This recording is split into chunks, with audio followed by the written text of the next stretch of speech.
Hi everyone, my name is Roman. I'm a bioinformatician at the United Institute of Informatics Problems, National Academy of Sciences of Belarus. And today we will speak about the basics of machine learning. In this module, you will learn some principles behind machine learning methods. We will discuss which types of tasks you can solve with machine learning. And finally, you will realize why ML is so popular nowadays. In literature, you can find several definitions. What is machine learning? If you look at Wikipedia, for example, you will find out that machine learning is a field of computer science that uses statistical techniques to give computers the ability to learn without being explicitly programmed. What I mean saying about the ability to learn? First of all, this considers learning as a process based on experience in which you improve your understanding of some phenomenon when facing a new situation. The second essential component is data. Each data object is described by a set of features that are some qualitative or quantitative variables. For example, data object user can have such features as first and last names, height or age. Pixels, on the other hand, can comprise features of data object called image, and so on. Due to learning, you are improving the ability to infer the general properties of your data objects with help of particular examples. Here and elsewhere, we will speak mostly about the concept of supervised learning. Denote X is observed variable, and each X is labeled with Y, which is a hidden variable. That means that the values of Y are normally unknown. They are hidden from us. Assume that all our experience is represented by a collection of pairs X and Y, for which we know the values of Y. Such collection is normally called training dataset. The goal of supervised learning task is to guess the unknown values of Y for each new point of X, given only the knowledge of the training dataset. Here you can see the simplest example of supervised learning task. This is a binary classification problem. I will elucidate this with a particular example of inferring disease status. Imagine that observed variable X represents a patient's medical test results, and hidden variable Y is patient's disease status. In order to give a correct response on disease status for a new patient, mathematically, we have to learn a hyperplane in the input space that splits their points associated with affected and non-affected patients. This hyperplane is also called a decision hyperplane and depicts an example of a linear decision boundary. Now let's stay a little bit and say about the general impact of machine learning technologies. A century ago, we started to electrify the world through the electrical revolution, which transformed manufacturing, agriculture, transportation, healthcare, and so on.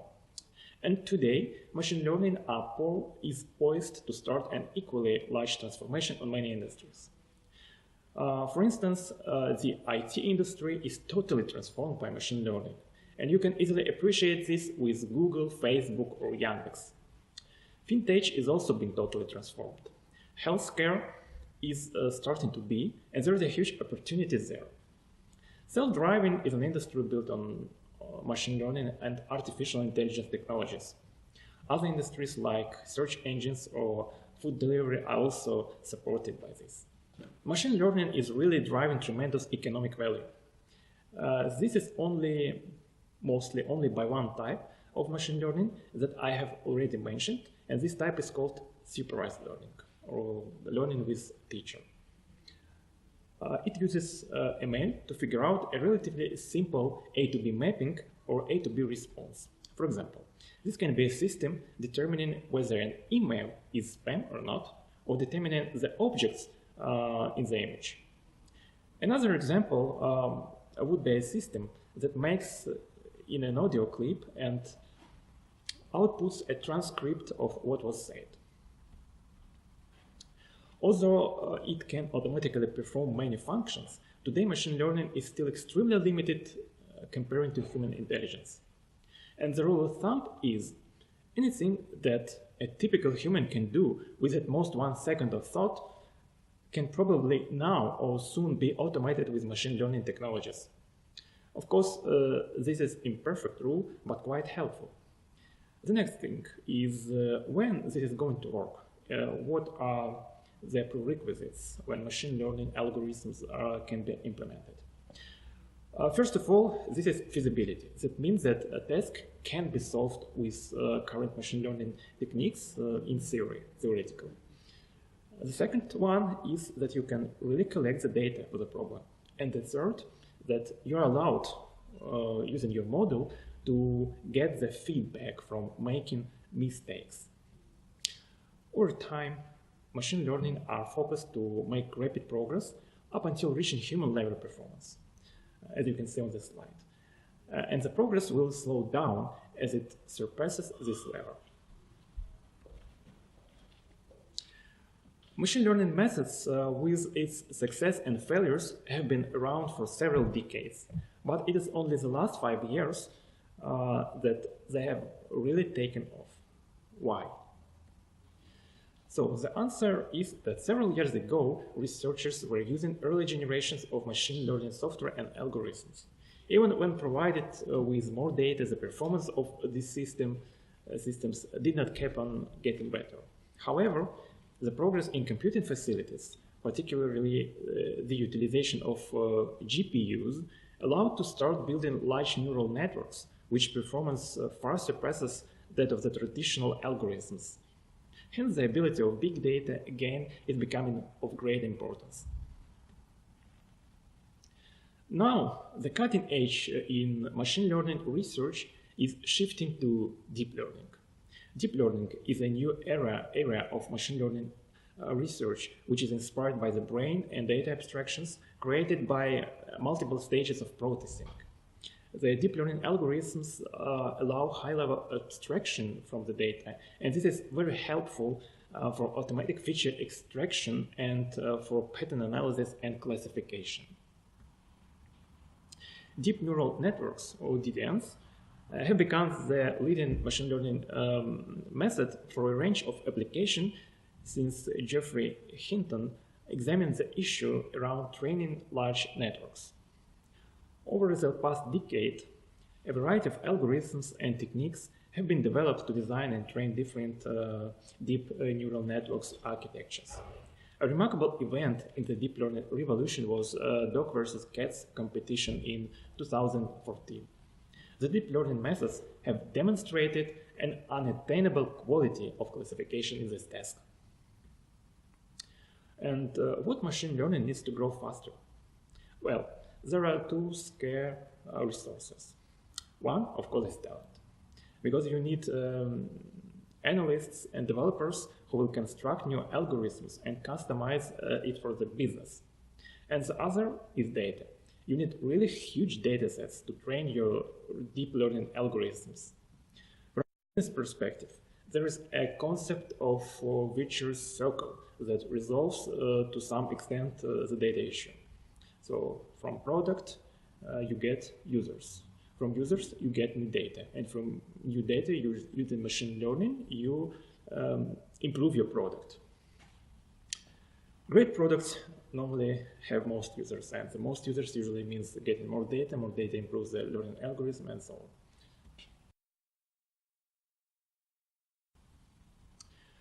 on. Let X be a set of objects or observed variables. Each object has associated set of features. And let Y be a set of responses or hidden variables. Denote the unknown dependency or target function by small y.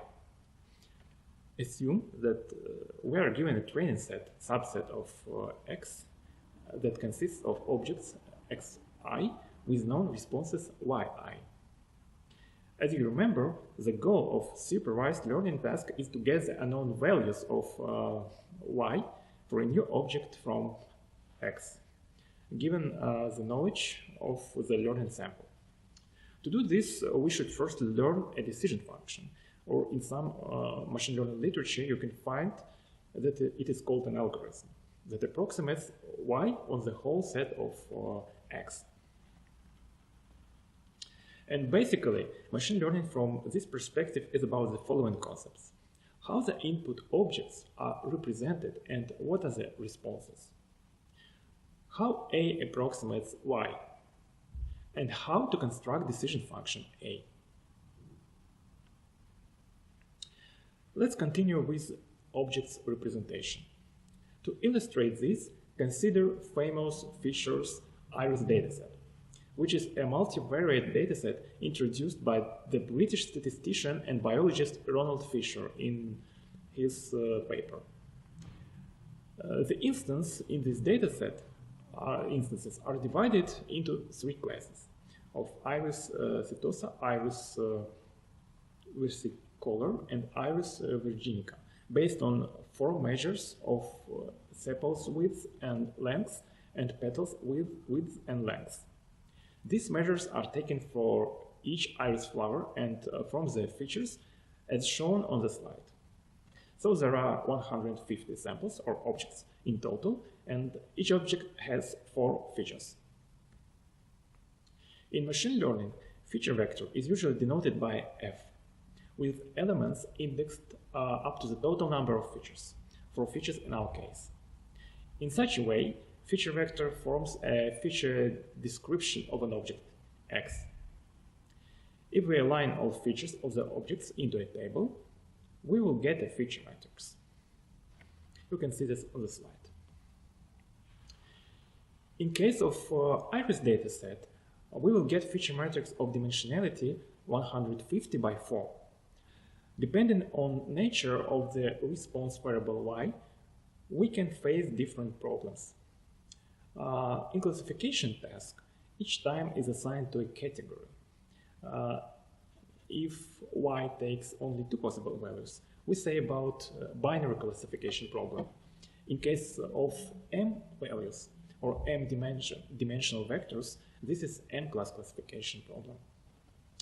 Then, in regression analysis, we predict a real values for each feature point. And in ranking, we are supposed to order items according to some criteria. Here is some more basic terminology.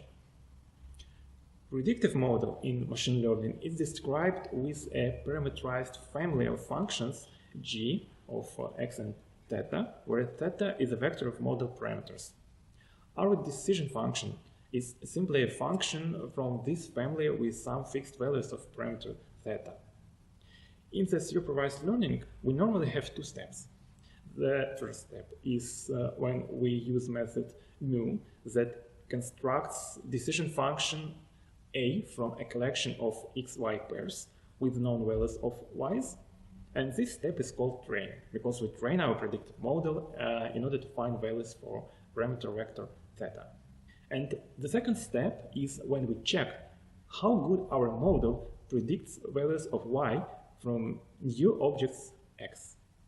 This step is called testing, because we normally evaluate performance or quality of our decision function A at this step. Next, consider examples of predictive models. I would point out class of linear models. They have very simple structure based on some linear combination parameterized by theta. Here you can see examples of linear model for binary classification and regression problems. Some complex example is neural networks that usually contain much more parameters, and they are not linear models. To compare decision functions, we need some formal procedure. And here is the concept of loss function that tells us about the errors which decision function A makes on a single object X. You can find different loss functions for each type of machine learning task and even construct your own if needed. Now, with the introduced loss function, you can calculate empirical risk that averages the losses over all objects in our sample. And how do we learn model parameter theta? In order to do this, we deduce our learning problem to optimization problem. So let's minimize empirical risk function and find out our decision function A. One of the methods to do this is mean square error estimation, where we use quadratic loss function and minimize empirical risk by parameter theta. However, sometimes our model can just memorize the training sample and perform very good on these data, but demonstrate very poor predictions on new objects. This problem is known as overfitting. Usually, overfitting occurs when our model is too complex and contains abundant parameters. For instance, consider true dependency that includes a polynomial of degree 2, as shown on the slide above, and let our model includes a polynomial of degree 38. So you can see that our model ideally learned dependency at all points of the training set, but completely failed to predict true values on test set that is on the right slide of the plot. In terms of empirical risk, this means that starting from some moment, our model is becoming too complex for the described phenomenon, and empirical risk on new data is getting higher, while situation looks great on your learning sample. What are the reasons of overfitting and how to cope with it? So the basic thing you should know is that there is always overfitting when you use excessively complex parameter space. To detect this, we can use different tricks, most of which are based on splitting your data into training and test samples so that you will learn your model on training set and check empirical risk on test set. You can't get rid of overfitting completely, but you can minimize it. And most common techniques are regularization, when you introduce penalty for extra model parameters, and cross-validation. As we already discussed, most of practical machine learning gains due to supervised learning concept. You may know it also under titles like training with a teacher or training by use cases. And there are two important tasks that you will normally deal with: classification and regression. In classification, you have to identify a category or class to which the object belongs. This can be species in case of iris dataset. And of course, there are plenty of models for classifiers, and they will provide slightly different results. Let's illustrate this on the iris dataset. So here you can see the decision boundaries from the nearest neighbors classification. And here is a decision tree classifier. Decision trees learns decision boundaries made of combinations of simple thresholding rules. And this is a plot from logistic regression classifier. For sure, classification algorithms have plenty of practical applications. And here are some tasks you can solve with classification models. Unlike classification, regression is trying to approximate the dependency in your data. For example, regression can help you to figure out how petal width depends on the petal length as a function. And there are also plenty of applications of regression models. Unsupervised learning concept is when you are discovering relationships between objects, but you are not given a training sample or a training dataset with correct answers.